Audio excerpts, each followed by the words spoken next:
fo ika fonyo ta wala kata ika fonyo ta wala kana Senegal nga killing ika fa matari wala masindingo so da masingo mo wara bag nyebungol le tarinjang chalo be nyoro taransoni nonko chali be nyoro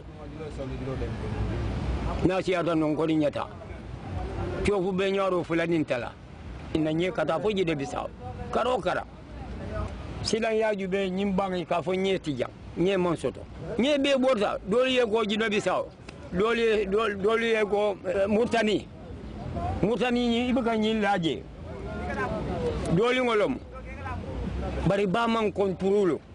The sea is not controlled. Also, that is also a misconception.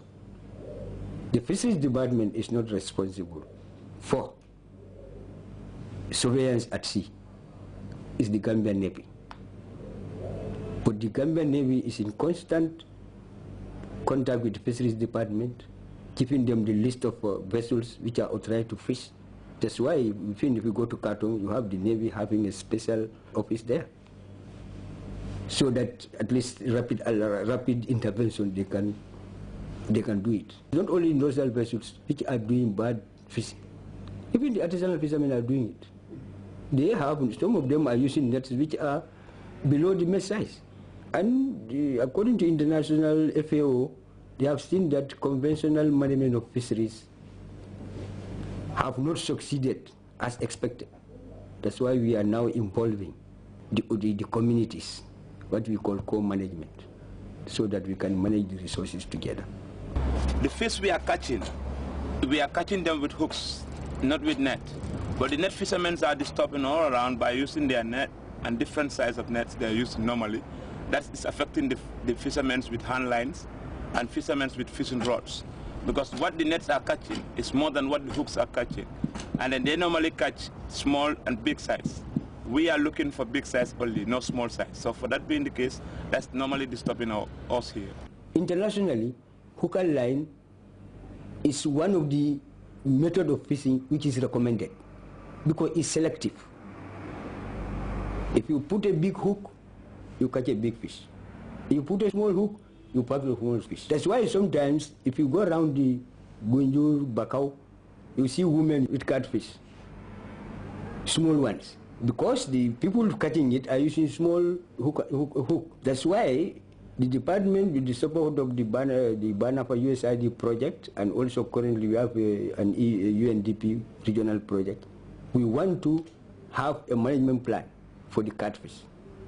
Because even the women who are working with the catfish, one time I asked them, they said they prefer to have a bigger catfish to work with rather than smaller ones.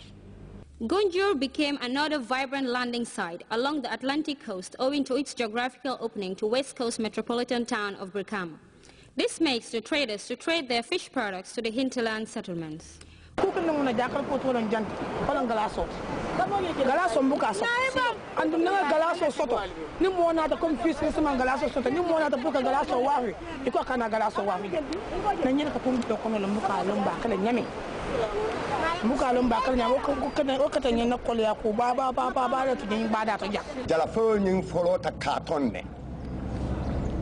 Wato Gunjur jang tendarinum kasin kolmin be kana jala fayola ibe ka sabat katon kabirin woketa katon futanya ka kolea wala tinna enyin tenda yele jang wato masinte kering ika jibole tay jaro ne tate futata nyela itimin bisiring mo sabale kata ñun dombe kulun sonyoto dobe siringa bala dobe kulun kungoto mimbe kulun kungoto wala ka jalo fay nali futata nyela ni ala jalo tenteng ay lo e jalo e kulungo mutaye ay chalo biti jalo la na ya bit fa pare ale jalo saba ani nyena ali ya konkon ale jalo fay kote ke nalla duno sita ale chalo bulaje ale bulala kulun kono ale namurun.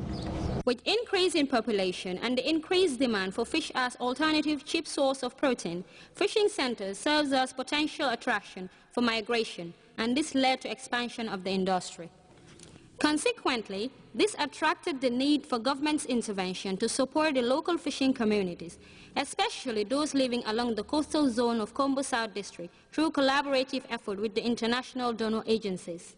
Protein intake around the Combos and Yirabangi is high, but we also want the people in the inland so that to benefit. That's why we have this aquaculture project with FAO and also the Taiwanese who are also assisting us.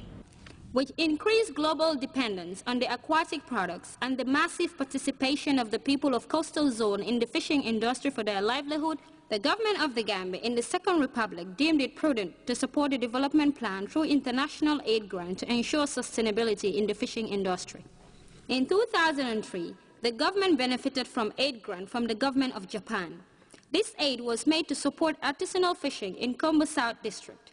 This led to the establishment of modern storage facilities for people of coastal village of Gunjur and Tangier. You have the Gunjur ice plant, Tangier, and all those things. You have smoke ovens where they smoke.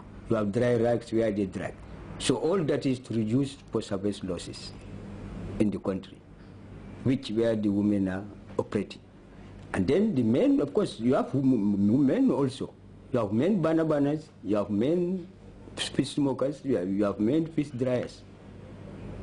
Before you go to Tangier, you'll see mostly people from Jambanjel, the Samba family and the Kamara family.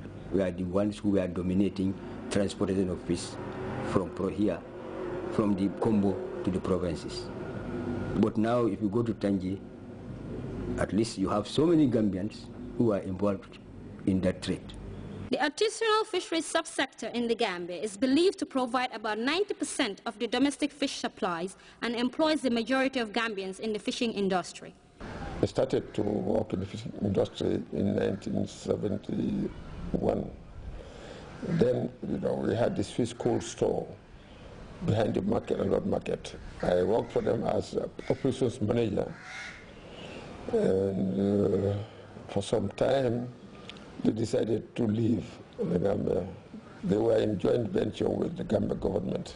When they left, I set up National Partnership Enterprises, NPE, and that was the first time we had a factory here owned by Gambians. Because before me, there was a Ghanaian company who was in herrings fishing. He brought in vessels fishing for herrings, and he would freeze and store them in his cold storage. Had a cold storage there, and export to Ghana. They were doing fish, and I was doing shrimps. One day, there was a big catch. When I bought the shrimps, about 4 tons that day, in a single day, 4 tons. I bought these shrimps and packaged them, but to freeze them, they refused to do that. We went to the Ministry of Finance, and the Minister of Agriculture, who was then responsible for fisheries, was invited, and we had a chat with the Ghanaians and had to have an agreement. The project I had with Danida became finalized, and we started, that's when we started building the factory at the Wafinyago. That's the MP cold stores. And after that, it was all a glory for the Gambia and for myself. Because Gambia had a factory run by Gambians, employing Gambians, and exporting seafood from the Gambia to Europe, Africa, Asia, Americas, and bringing in foreign exchange into this country. Isin bi nga gis ni muy isini MPB isin bi bu mu daanoo si Gambia la mool yi nekk fii dina ko si possible si lay am problème because isin bi bii moo ñu doon dimbale fii si possible bu ñëw si fii si Gambia bi fii Konaté moom moo ko doon jënd loolu moo tax ba jamono buñ toll bii nii fu mu ne ñun ñu ngi amee gàllankoor boo xam ne pour nappa si possible bi because amuñ maquette et loo bëgg a liggéey maquette bi su fekkee ne yaa ngee nappa si pax bi mun naa am tey mu dem wala du dem wala sipax boo xam ne dañ ko war a yóbbu fii ba Dakar mu am war a am ñu ne la Eluwees mun na am sax ñu yóbbu sipax bi ba mu àgg